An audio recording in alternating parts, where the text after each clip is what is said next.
김연경과 일본 여자배구 한국 여자배구 2009 한일 프로 여자배구 톱매치 흥국생명 대 히사미츠 우승한 한일 프로팀끼리 경기로 한국 흥국생명이 3대1로 승리했지만 경기장 전체를 지배한 선수는 21살의 김연경이었다. 스파이크, 서브, 블로킹, 리시브 등등 배구의 모든 것을 완벽하게 해내는 것도 모자라 관중을 사로잡는 야생의 몸짓과 따뜻한 표정, 끝까지 집중력을 잃지 않는 모습은 그야말로 폭격기가 막 날아올라 비상했다고 말할 수밖에 없었다. 일본의 장점들 중 하나는 도저히 이길 수 없을 것 같은 상대한테 깊이 감명받고는 그 상대를 포섭해 스스로의 발전과 이익을 도모하는 것이다. 그 장점 그대로 김연경의 폭격에 감명받은 일본은 김연경을 제2여자배구 선수단으로 불러들여 입단시켰고 하여 김연경의 첫 해외 진출이 성사되었다. 2012 런던 올림픽을 향한 도쿄 최종 예선 한일전, 김연경은 4번 연속 백어택 폭격을 가하는 등 최종 폭격기의 면모를 여실히 보여주었고 일본의 서울이는 나름 전성기의 기량이었으나 김연경에 압도당하는 분위기였다. 일본 장기인 수비력은 여전했으나 김연경의 폭격에 정신력이 무너지며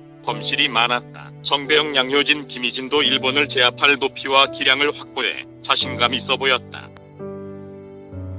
세트 스코어 3대1, 마지막 세트 25대 13으로 제압했다. 잘했지만 나는 만족하지 못했다. 왜냐하면 옛날 배구 룰이 서브권을 가지고 있을 때만 점수로 인정되던 시절 생중계로 한국 여자배구팀이 일본에게 일방적으로 두들겨 맞은 것도 모자라 그 세트를 25대 0으로 지는 걸 목격한 적이 있기 때문이다. 상상이 가는가? 25대 0점 때문에 나는 한국 여자배구가 일본을 3대 0 어느 세트를 25대 5 내지 25대 8로 두들겨 이길 때까지 만족하지 않는다. 2012 런던 올림픽 본선 동메달 결정전, 한국이나 일본이나 메달을 딸 가능성이 그래도 상대적으로 가장 높은 상대를 서로가 만난 것이다. 감독 혹은 여자배구 인프라의 아쉬움, 상대가 잘하고 우리가 못하면 지는 법이다. 김연경 포함 선수들 전체의 체력 컨디션 저하는 감독, 코치, 협회 등 선수들을 받쳐주는 인프라의 수준이 후져서라고 봐야 한다.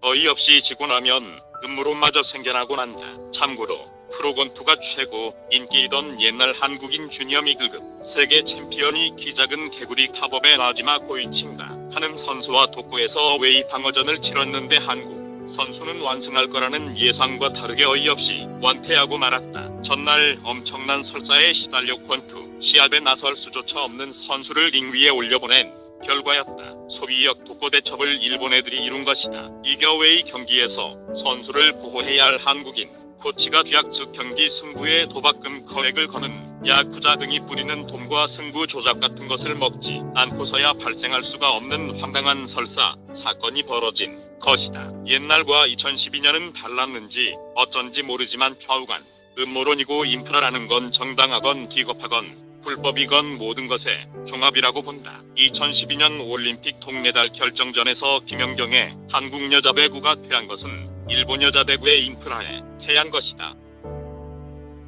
두 번째 아쉬움은 김산희, 이숙자 등 세터의 부진이다. 컨디션 난조랄까 기본 실력의 한계랄까. 현재도 한국 여자배구에 가장 필요한 건 제2의 김연경이 아니라 태국의 누사라처럼 뛰어난 세터이다. 그만큼 국내 세터 역할 선수들의 토스 수준은 낮다고 봐야 한다. 공격수가 억지로 때려야 할 경우가 많은 것이다. 결국 동메달 결정전에서도 어찌 보면 일본 세터의 한국 세터에 대한 승리 일터이다. 사우리가 김연경에 비할 바 못되지만 그래도 그만한 개인기와 안정성 체력을 갖춘 공격수도 일본에 거의 없다. 그래도 사우리 전성기 때 그리고 대진표와 심판진의 유리한 등 좌우간 인프라의 힘으로 일본은 동메달을 땄고 이후 쭉 하향세이다. 정리하면 전성기의 김연경을 보유하고서도 한국 여자배구가 메달을 못 딴 이유는 인프라, 특히 2016년 김연경의 국대 김치찌개 회식 언급이 극명하게 보여준 그대로 협회와 연맹을 좌지우지하는 무리의 후진적 수준 때문이다. 국가대표 선수들을 김치찌개 회식시키는 수준의 인간들이 그동안 무슨 짓인들 못했을까라는 생각이 드는 건 나뿐일까?